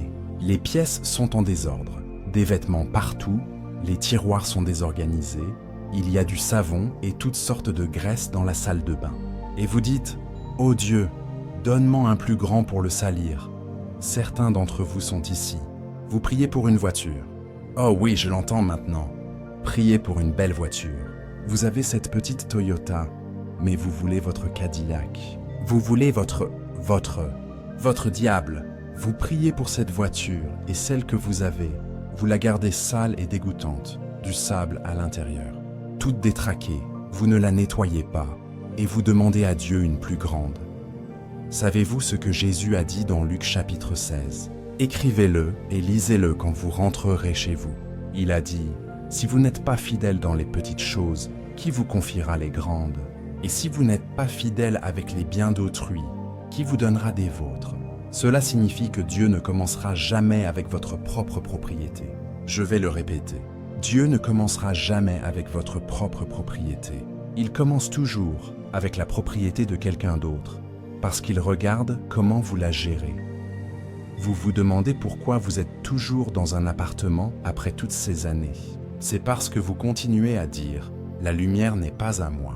Ces carreaux sont fissurés, mais ils ne sont pas à moi. Ce tapis est sale, mais il va le changer lui-même. » Vous vous demandez pourquoi vous êtes toujours dans l'appartement après 40 ans. C'est parce que Dieu regarde comment vous gérez la lumière, les carreaux et le tapis. Et il dit, si vous êtes infidèle avec les biens d'autrui, qui vous donnera des biens à vous? Maintenant, certains d'entre vous se demandent si c'est dans la Bible. Je vous vois me regarder. S'il vous plaît, allez à Luc chapitre 16. Il faut continuer à traiter ces choses. Allez, allons à la Bible. Luc chapitre 16. Dis à ton voisin, ô moi. Luc chapitre 16. Vous êtes sur le point de voir quelque chose que vous espériez ne jamais voir. Que faites-vous quand quelqu'un part en vacances et vous laisse sa voiture pour 2 semaines? Comment traitez-vous les biens d'autrui? Alors, vous conduisez leur voiture dans la boue parce que ce n'est pas votre voiture. Vous frappez les bosses très fort parce que ce n'est pas votre voiture. Et Dieu prend des notes au ciel, s'assurant que vous n'aurez jamais de voiture. Lisons-le. Dieu n'est pas un imbécile. Regardez le verset 10. Celui qui est fidèle dans les petites choses sera aussi fidèle dans les grandes. Ainsi, si vous voulez beaucoup, vous devez gérer le peu. Si vous voulez beaucoup, que faites-vous? Vous gérez le peu. Si vous voulez beaucoup, vous faites quoi? Dites-le encore. Si vous voulez beaucoup, vous faites quoi? Gérez le peu. Cela signifie que si vous voulez beaucoup, ne priez pas pour beaucoup. Gérez simplement un peu. Vous avez manqué le point. Dieu dit, si vous voulez beaucoup, faites bien avec peu, et je vous amènerai beaucoup. Ne demandez pas beaucoup. Beaucoup est attiré par un peu bien organisé. Regardez ce verset. Puissant. Et celui qui est malhonnête dans les petites choses sera aussi malhonnête dans les grandes. C'est Jésus qui parle. Si donc vous n'avez pas été fidèle dans les richesses injustes, qui vous confiera les véritables? Regardez le verset 12. Et si vous n'avez pas été fidèle dans ce qui est à autrui, qui vous donnera ce qui est à vous? Voilà votre problème juste là. Dieu dit, je vais m'assurer que vous n'ayez jamais votre propre voiture. Je vais m'assurer que vous n'ayez jamais votre propre maison, parce que vous ne pouvez pas gérer les appartements des autres. Et votre travail? Vous voulez créer votre entreprise, mais vous ne gérez pas le travail des autres. Vous êtes infidèle avec la propriété d'autrui. Laissez-moi le répéter, parce que certains d'entre vous ont besoin d'entendre cela. Certains d'entre vous prient pour que Dieu vous donne votre propre entreprise. Vous voulez démarrer votre propre entreprise pour devenir millionnaire à 48 ans. Et vous ne gérez pas les emplois des autres. Quelle est votre attitude envers votre travail? C'est ce que Dieu regarde pour vous donner votre propre entreprise. La propriété d'autrui. D'accord, retournons à la Genèse. Dis à ton voisin, organise ta vie et le Seigneur te donnera son meilleur. Dis à ton voisin, si tu veux le meilleur de Dieu, organise le reste. Mon. Cela signifie que je veux que vous rentriez chez vous ce soir et qu'au lieu d'aller dormir, je veux que vous ouvriez tous vos tiroirs et que vous pliez vos sous-vêtements, pliez vos robes, nettoyez le placard, arrangiez tout. N'allez pas vous coucher avec de la vaisselle sale empilée dans la cuisine ce soir. Pourquoi? Parce que la lumière est venue sur vous et vous dites à Dieu, regarde ça, Dieu. Regarde-moi, Dieu. Et vous commencez à nettoyer votre maison demain. Dieu est saint. Allez, dites-le. Dieu est saint. Cela signifie que Dieu a dit cela tout à l'heure et il va garder ce qu'il a dit. Si vous êtes infidèle dans les petites choses, il va vous priver des grandes. Il l'a dit parce qu'il est saint, il va le garder. Mais il dit, si vous êtes fidèle dans les petites choses que vous avez, il vous établira sur beaucoup plus. Il l'a dit parce qu'il est saint, et il le fera. Ô cher, juste quelques minutes de plus. Allons au chapitre 1 de la Genèse. Oh, j'ai besoin de rester encore 2 nuits. Il y a tellement plus que je veux dire. Aide, Seigneur. Dis à ton voisin, j'entends. Louez Dieu. Que celui qui a des oreilles pour entendre, entende ce que l'Esprit dit aux églises. Terminons avec ce passage ici. Genèse chapitre 1. Je veux que vous remarquiez quelque chose très rapidement. Le verset 3 commence par 3. Mot, et Dieu dit. Verset 6, et Dieu dit. Verset 9, et Dieu dit. Verset 11, et Dieu dit. Verset à 14, et Dieu dit. Verset 20, et Dieu dit. Verset 24, et Dieu dit. Maintenant, tout ce que Dieu crée, il le crée en le disant. Cela signifie que Dieu parle les choses à l'existence par la puissance de sa parole. La même chose se produit ici quand il crée l'homme. Je veux que vous preniez votre stylo et que vous souligniez ces mots dans tous ces versets, s'il vous plaît. Verset 3, et Dieu dit. Verset 6, et Dieu dit. Verset 11. Et Dieu dit.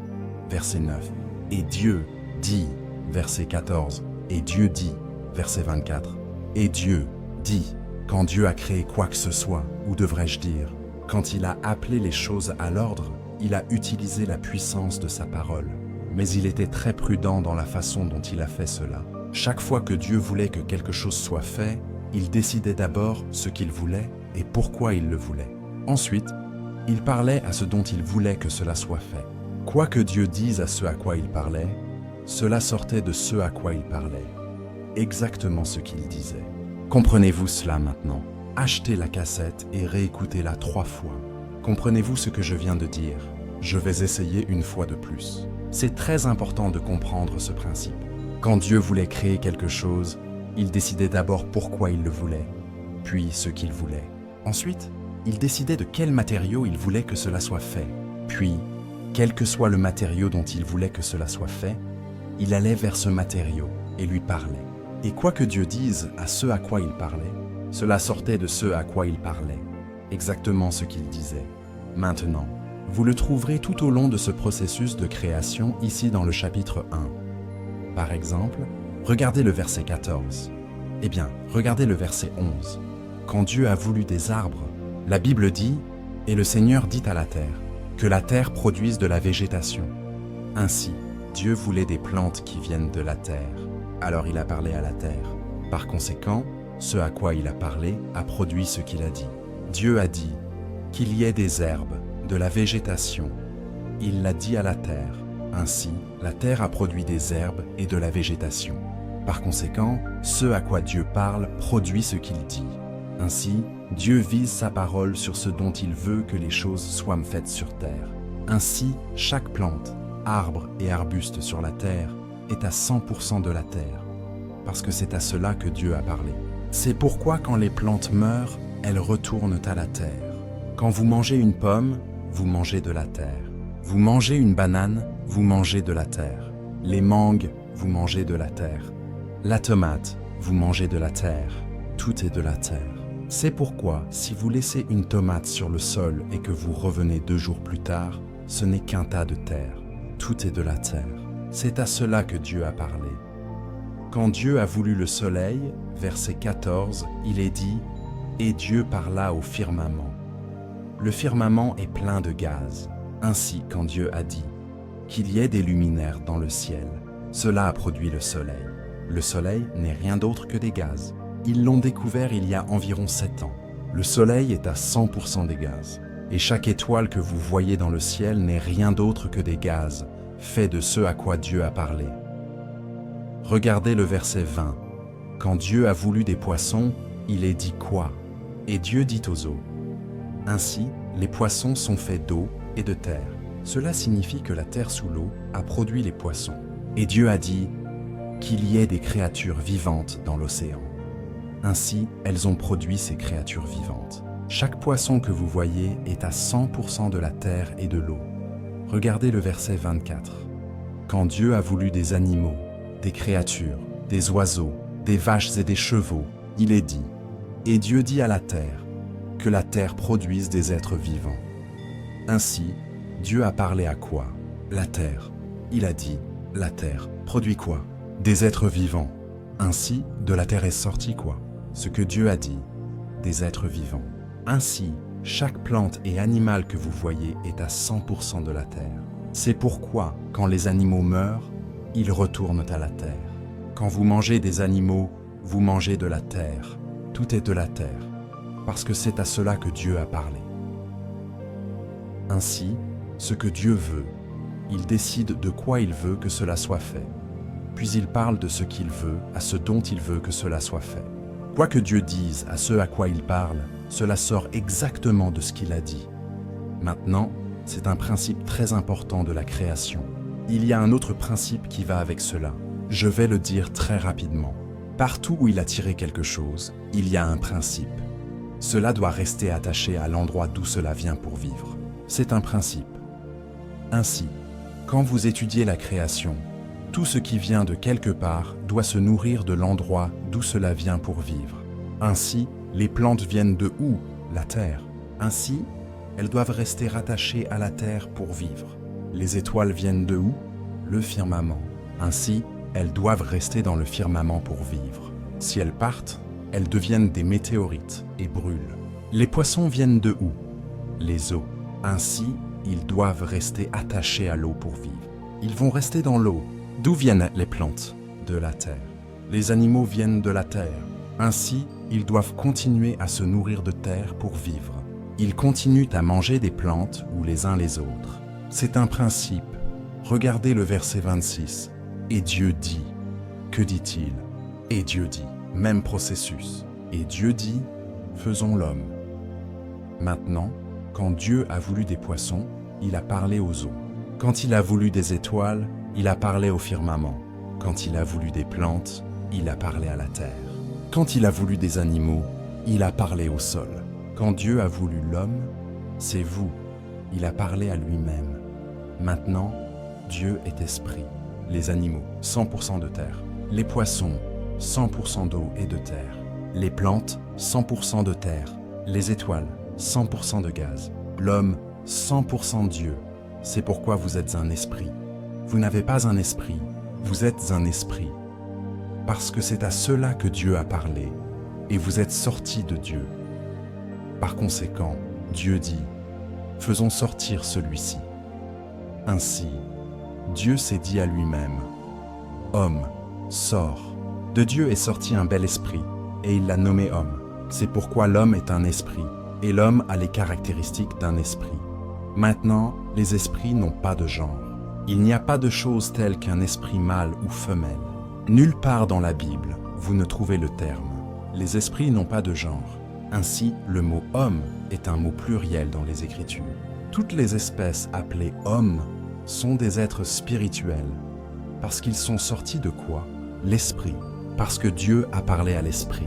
Parce que Dieu voulait que l'homme soit fait de son propre esprit. Ce qui est dans la plante est dans la terre. Ce qui est dans l'eau est dans le poisson. Étudiez cela scientifiquement.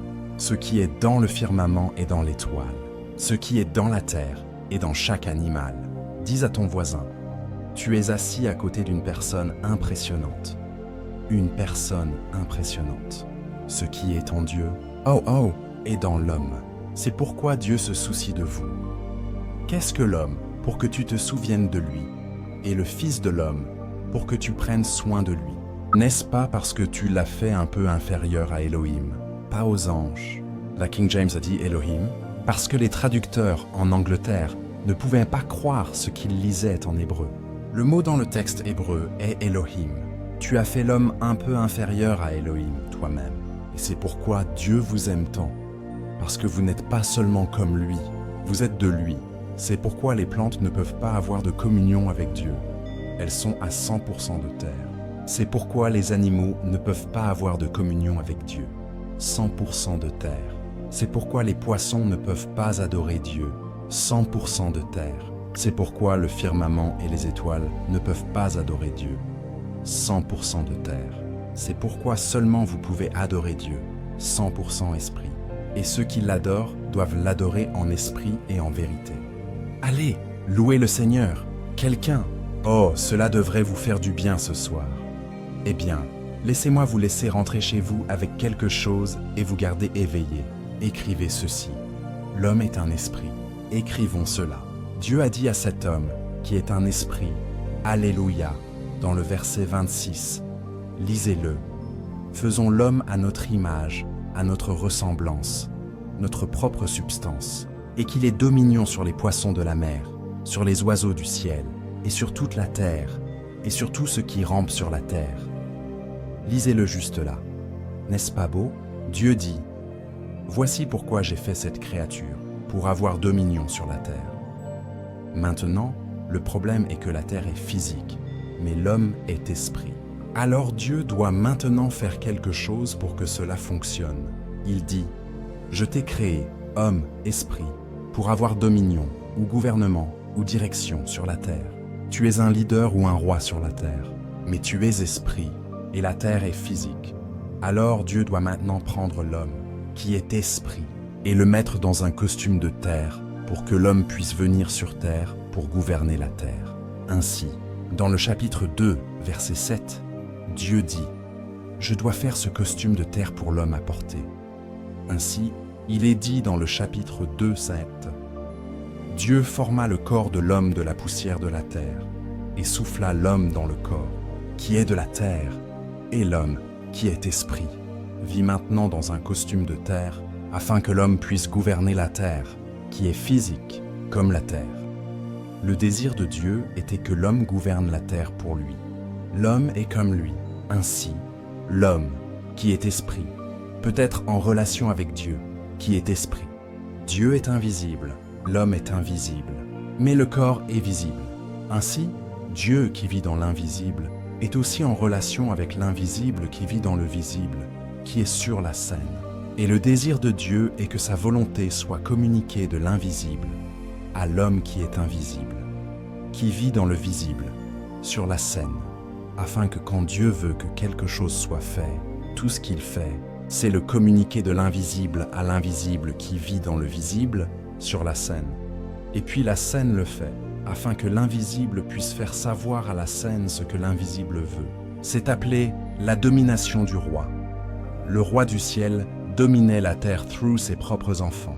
Ainsi, le royaume de Dieu, c'est Dieu, qui est le roi de gloire, le roi du ciel, dominant la terre through ses enfants spirituels, through leur corps, afin que l'invisible puisse se manifester dans le visible, afin que la volonté de Dieu au ciel soit faite sur terre through le visible, par l'invisible vivant dans l'invisible qui est dans le visible sur la scène.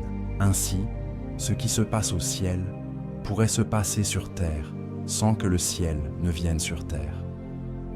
Comprenez-vous le royaume de Dieu? C'est pourquoi tout le message de Dieu est le royaume. Ils ont demandé à Jésus, « Que devrions-nous prier ?» Il dit, « Priez », ce qui signifie désirer ce que Dieu a toujours voulu. Notre Père, qui es-tu? Il n'est pas sur terre, il est. C'est l'invisible. Que ton nom soit sanctifié. Cela signifie que tu as de l'intégrité. Tu obtiendras ce que tu veux. Oh, vous ne comprenez pas la parole de Dieu. Jésus, notre Père, qui n'est pas sur terre, tu es plein d'intégrité. Tu obtiendras ce que tu désires. Tu es sanctifié. Que ton royaume vienne. Que ta volonté soit faite sur terre comme au ciel. Que ce que tu veux dans l'invisible soit vu dans le visible. Le royaume de Dieu est au-dedans de vous. Je vous le donnerai encore une fois. Le Saint-Esprit, après qu'il ait payé le prix et versé son sang, il les a appelés dans une réunion, et il leur a enseigné sur le royaume de Dieu. Et puis il est allé à chacun et a soufflé sur eux, et il a dit, « Recevez maintenant le Saint-Esprit. » Pourquoi? Parce que le royaume de Dieu est amour, joie et paix dans le Saint-Esprit. Allez quelqu'un, louez le Seigneur. Quand vous recevez le Saint-Esprit à nouveau, vous êtes reconnecté au ciel, et maintenant, la volonté de Dieu peut être faite à nouveau dans un costume de terre. Voici mon point final ce soir. Dans le verset 26, Dieu dit qu'ils aient dominion. Tout le monde dit qu'ils. Dites-le fort. Qu'ils. Une fois de plus. Qu'ils. Dites-le fort. Avez-vous entendu ce que vous venez de dire? Dites-le encore. La Bible ne ment jamais. Dieu n'a pas dit « Ayons dominion ». Vous devez être très prudent avec ce que vous lisez dans la Bible. Dieu dit « Faisons l'homme » au pluriel, à notre image et à notre ressemblance, de notre propre esprit, et qu'ils aient dominion sur la terre. Laissez qui? Eux.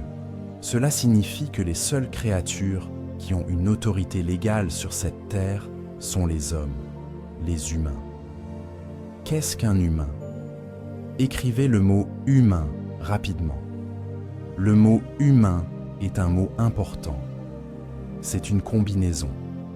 Le mot « humain » vient de deux mots mis ensemble. Il vient du mot « humus », H-U-M-U-S, humus, et du mot « man », M-A-N, homme. Maintenant, le mot « humus » signifie « terre » et le mot « man » signifie être spirituel. Quand vous mettez les deux mots ensemble, nous obtenons le mot « human ». humusman, un esprit dans un corps. Les seules créatures qui ont une autorité légale sur Terre, selon Dieu, pour fonctionner ici légalement, sont les humains. Cela signifie un esprit dans un corps. Si vous n'avez pas de corps, vous ne pouvez pas fonctionner légalement. Vous devez partir. C'est pourquoi, quand vous mourrez, vous partez, parce que vous n'êtes plus légal. C'est pourquoi Satan est illégal. C'est pourquoi les démons courent çà et là, essayant d'obtenir un corps, parce qu'ils veulent emprunter votre corps, parce qu'ils ont besoin d'être légaux pour faire des affaires ici. La possession démoniaque est une tentative des esprits de devenir légaux qui sont illégaux. Les démons ne peuvent pas fonctionner sans un corps ici sur Terre. C'est pourquoi vous pouvez marcher dans la rue avec des démons. Ils ne vous dérangent jamais. Mais s'ils entrent dans une personne, ils la détruisent, parce que maintenant, ils ont un corps pour travailler légalement à travers lui. C'est pourquoi vous devez être prudent avec votre corps. Votre corps est important pour cette terre. Quand Dieu a dit qu'ils aient dominion, il se retirait aussi de l'image, parce que Dieu est esprit. Il n'a pas de corps. Ainsi, même Dieu lui-même est devenu illégal. Maintenant, pourquoi est-ce important? Parce que Dieu est fidèle à sa parole. Il ne violera pas sa propre parole. Souvenez-vous, sa parole est au-dessus de son nom. C'est pourquoi Dieu lui-même ne peut pas venir sur la planète sans un corps. C'est pourquoi quand Adam et Ève péchaient, quand Ève cueillait le fruit, Dieu ne pouvait pas l'arrêter. Non pas parce qu'il était faible, non pas parce qu'il avait peur, non pas parce qu'il n'est pas puissant, non pas parce qu'il n'est pas souverain, mais parce qu'il est trop fidèle à sa propre parole. Il ne pouvait pas venir en tant qu'esprit et l'arrêter, parce qu'il aurait brisé sa parole. Et s'il brisait sa parole une fois, vous ne lui feriez plus jamais confiance. Ainsi, Dieu a dû rester à l'extérieur, même s'il savait que cela allait arriver. Vous pourriez dire que la fidélité de Dieu a causé la chute. Et je suis content qu'il n'ait pas interféré, parce que si Dieu avait interféré en tant qu'esprit et avait brisé sa parole, vous ne pourriez jamais faire confiance à la promesse qu'il vous a faite. Parce qu'il est si fidèle jusqu'au point de la chute de ses propres enfants, alors tout ce qu'il vous a promis s'accomplira. C'est pourquoi quand vous lisez la Bible, vous trouvez dans le chapitre suivant une action immédiate. Chapitre 3. Quand Adam et Ève ont gâché, la première chose que Dieu fait est de faire une promesse. Et il a fait une promesse, non pas à Adam et Ève, il a fait une promesse au diable. C'est trouvé dans le verset 15 du chapitre 3. Lisez-le. Genèse 3, 15. Il dit, en paraphrase, « Diable, tu me connais, tu vivais avec moi, tu sais quel genre de Dieu je suis, tu sais que je suis un Dieu fidèle et que je tiens mes promesses. Et tu sais que je ne peux pas venir et briser ma parole et violer ma parole. Tu sais que je ne peux pas venir et arrêter cette chute, parce que tu sais que je n'ai pas de corps légalement. Mais je te promets, oh, écoute la promesse. Il dit, Satan, je te promets que la femme, le même humain que tu as utilisé, va me fournir un corps un jour. Et je vais venir dans le monde légalement, et je vais t'écraser la tête légalement. Je vais reprendre le pouvoir légalement. Je vais donner à mes enfants l'autorité légalement. Allez, criez quelqu'un. Il revient dans un corps. Oh, allez, levez-vous sur vos pieds. Louez le Seigneur. Merci mon Dieu pour Jésus. Il est venu dans un corps légalement, et il a détruit Satan légalement, parce qu'il avait un corps légalement. Allez, criez quelqu'un. Louez le Seigneur. Frappez des mains. Vous et moi sommes nés de nouveau à cause de Jésus-Christ. Alléluia. Allez, louez son nom. Wouh, gloire, alléluia. Bien, bien, bien, bien, bien. Tout le monde, levez-vous. Allez, je veux que vous me regardiez. Regardez-moi, regardez-moi. Soyez très calme. Regardez-moi, regardez-moi, regardez-moi. C'est pourquoi vous êtes si dangereux. Vous êtes dangereux parce que vous avez un corps. Votre corps vous rend puissant sur cette terre. C'est pourquoi Jésus avait besoin d'un corps. En fait, la Bible enseigne quelque chose de très intéressant dans le livre d'Ésaïe, chapitre 7. Il est dit « C'est pourquoi le Seigneur lui-même vous donnera un signe. Voici, la Vierge deviendra enceinte et enfantera un fils, et on l'appellera du nom d'Emmanuel. » Emmanuel. Man, en hébreu, c'est l'humanité, et El, c'est Elohim, Dieu à l'intérieur d'un homme de terre. On l'appellera du nom de quoi? Dieu dans la terre. L'égal, écoutez-moi. Écoutez. Ne manquez pas cela. Nous allons rentrer chez nous, mais je veux que vous restiez éveillés sur ce point. Dieu a dit quelque chose de très unique à Satan concernant la femme. Il a dit, la femme va être ton cauchemar. Il a dit, la même femme que tu as utilisée pour cueillir le fruit, elle va être ton cauchemar. Je mettrai inimitié entre toi et la femme, entre ta postérité et sa postérité. En d'autres termes, elle va être celle qui va ruiner ton royaume. Maintenant, pourquoi? Pourquoi? Parce que Dieu a fait la femme avant que Satan ne la tente. Et Dieu a conçu la femme avant que Satan ne la tente. Écoutez attentivement. Ainsi, Dieu a conçu une femme d'une telle manière parce qu'il pensait à lui-même. Les femmes ont été conçues avec Dieu à l'esprit. L'utérus d'une femme est conçu d'une telle manière qu'il peut porter un bébé, et le sang du bébé ne se mélange jamais avec le sang de la mère. Allez, utilisez votre sagesse. Réfléchissez une minute. Maintenant, Dieu a fait cela avant que l'homme ne tombe. Dieu dit, « Regarde, juste au cas où, je vais faire des arrangements pour moi-même. » Pourquoi un Dieu serait-il concerné? Dieu dit, « Satan, tu as fait une erreur. Pourquoi? Parce que je vais venir dans l'utérus de la femme. Tout ce dont une femme a besoin pour avoir un bébé, c'est une semence. Alléluia. Elle n'a pas besoin d'un homme. Elle a juste besoin d'une semence. Ainsi, Dieu dit, « Satan, je t'ai eu. Je vais planter ma semence dans la femme, et elle va faire pousser un corps autour de ma semence pour me rendre l'égal. Mais le sang de ce bébé ne se mélangera pas. Seigneur, aie pitié avec le sang de cette femme, parce qu'il doit être un sang pur qui peut pardonner ses péchés et les péchés du monde. Ainsi, je vais être en elle légalement, mais je vais être là avec un sang pur. Donnez au Seigneur une main pour sa sagesse. Il est un Dieu impressionnant. Et alléluia! Merci mon Dieu pour les femmes. Je dis merci mon Dieu pour les femmes. Merci mon Dieu pour les femmes. Dieu dit dans le chapitre, Ésaïe 9:6, « Car un enfant nous est né, un fils nous est donné. Maintenant l'enfant sera né, mais pas le fils. Le fils sera donné. Elle enfantera l'enfant, mais elle n'enfantera pas le fils. L'enfant sera né de la femme, mais le fils sera donné par Dieu lui-même. Elle enfantera le corps, mais Dieu donnera l'esprit. Elle enfantera la maison, Dieu donnera le résident. Elle enfantera la chair, Dieu donnera l'esprit. » Alléluia, je dis Alléluia. Alléluia. Ainsi, Marie est la mère de Jésus, mais pas la mère de Christ. Oh, vous comprendrez après mon départ. Jésus est le corps, mais Christ est l'esprit. Jésus est le résident. Oh, allez, quelqu'un. Dieu a dit à Marie, « Tu appelleras l'enfant Jésus. Ne nomme pas le Fils. Tu nommes le corps. J'ai déjà le nom pour l'esprit. Le corps est Jésus, cela signifie sauveur. Mais l'esprit est Christ, c'est Dieu. Allez, quelqu'un. Ainsi, Jésus a rendu Christ légal. Dites-le avec moi. Jésus a rendu Christ légal. Allez, dites-le encore. Jésus a rendu Christ légal. Frappez des mains.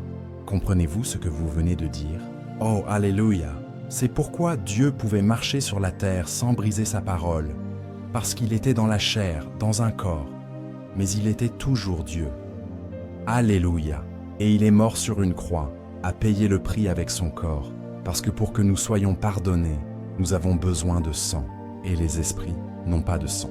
Ainsi, Christ avait besoin du corps de Jésus pour en tirer du sang. C'est pourquoi Jésus est appelé Sauveur. Oh, vous n'allez pas comprendre. Pour nous guérir, Dieu avait besoin de rayures sur le dos pour que le sang sorte pour notre guérison. Mais les esprits n'ont pas de dos, pas de sang.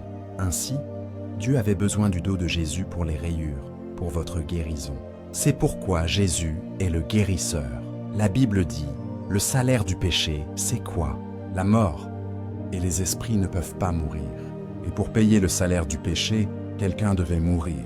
Mais le corps pouvait mourir. Ainsi, Christ avait besoin que Jésus meure. C'est pourquoi il avait besoin d'un corps, afin qu'il y ait le prix payé. Ainsi, la Bible dit, Dieu était en Christ, réconciliant le monde avec lui-même. Il était en Jésus, faisant l'œuvre pour nous ramener à lui. C'est si puissamment simple. Ainsi, voici Jésus emmenant Christ à la croix. Allez, quelqu'un! Et Christ est en Jésus sur la croix. C'est pourquoi Christ dit, personne ne prend ma vie, je la donne. Alléluia. Et sur la croix, je pouvais entendre Jésus parler à Christ, parce que Christ ne peut ressentir aucune de les douleurs. Alléluia. Et Jésus a dit à Christ, y a-t-il un autre moyen de faire cela? Christ dit, non, cela a été convenu avant la fondation du monde. Et la Bible dit, et Jésus s'écria, Père, parlant à Christ, je sais que tu dois partir pendant quelques jours, mais ne m'oublie pas, ne m'abandonne pas. Tu as promis que si je dépose le corps, je le reprendrai. J'entends presque Christ à l'intérieur dire, je te promets, je dois descendre en bas pendant 3 jours pour prendre quelques clés. Je reviendrai te chercher plus tard. Gloire, alléluia. Allez, louez le Seigneur, quelqu'un. Et allez, louez-le juste un peu, nous servons un Dieu puissant. Et la Bible dit qu'après avoir crié, il expira. C'est le mot utilisé, ce qui signifie qu'il a libéré l'esprit, et il est mort. Et ainsi nous avons Jésus est mort, mais pas Christ. Alléluia.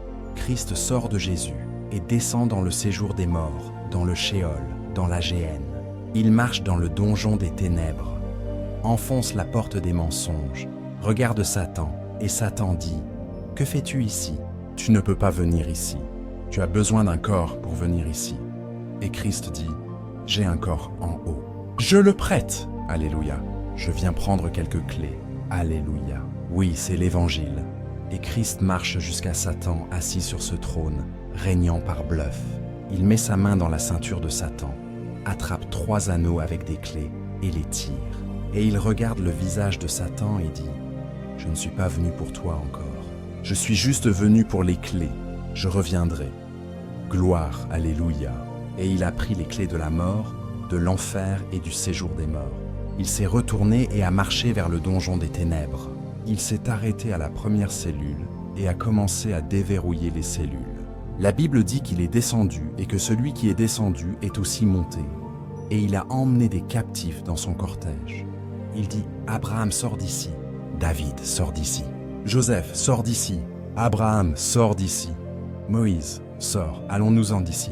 Josué, sors d'ici. Malachie, sors d'ici. Allez, Jonas, sors d'ici. Daniel, sors d'ici. Shadrach, Meshach et Abednego, sortez d'ici. Je viens vous chercher. Oh, allez, criez Alléluia quelqu'un. Ou gloire. Et quand il a eu tout le monde derrière lui dans son cortège, il a dit, vous êtes prêts? David dit, 1 minute, chef, c'est le jour. C'est le jour que l'Éternel a fait. David a commencé à danser, a commencé à chanter. Allez, quelqu'un! La victoire dans l'enfer. Alléluia, gloire, alléluia. Oh, je vais me préparer à prêcher maintenant. Et la Bible dit qu'il est monté et a emmené des captifs dans son cortège. Et les saints qui étaient morts se sont levés avec lui, et ils ont brisé ouvert toutes ces tombes. La Bible dit que sur leur chemin vers le paradis, ils ont marché sur la terre pendant quelques jours, et puis ils sont montés avec lui dans le paradis. Et ils étaient là, et voici Christ au ciel. Il a apporté le sang de Jésus devant le trône. Il l'a versé devant le Père. Le Père a dit, Christ, payé. Ils sont pardonnés. Maintenant, Christ dit, je dois retourner sur terre parce que j'ai des affaires inachevées. J'entends Gabriel dire, mais tu ne peux pas descendre là-bas, chef. Pourquoi? Parce que tu n'as pas de corps. J'entends Jésus. J'entends Christ dire, j'ai un corps. Il est en attente. Il est juste en bas qui m'attend. Je vais être légal. Je vais être légal. Pourquoi? J'ai un corps. Il est retourné dans le corps de Jésus et a ressuscité Jésus d'entre les morts. Et maintenant, Christ est toujours légal dans un corps. Un corps, Jésus. Jésus vient et marche parmi ses disciples. Il souffle sur eux. Il dit, maintenant, recevez le Saint-Esprit. Et puis, il regarde Jésus partir. Qui est parti? Jésus. Le même Jésus. Le même Jésus, pas Christ. Le même Jésus que vous voyez partir reviendra de la même manière. Mais Christ dit, « Je m'en vais, mais je reviens tout de suite. » Oh, vous allez comprendre dans 1 minute. Tenez la main de votre voisin.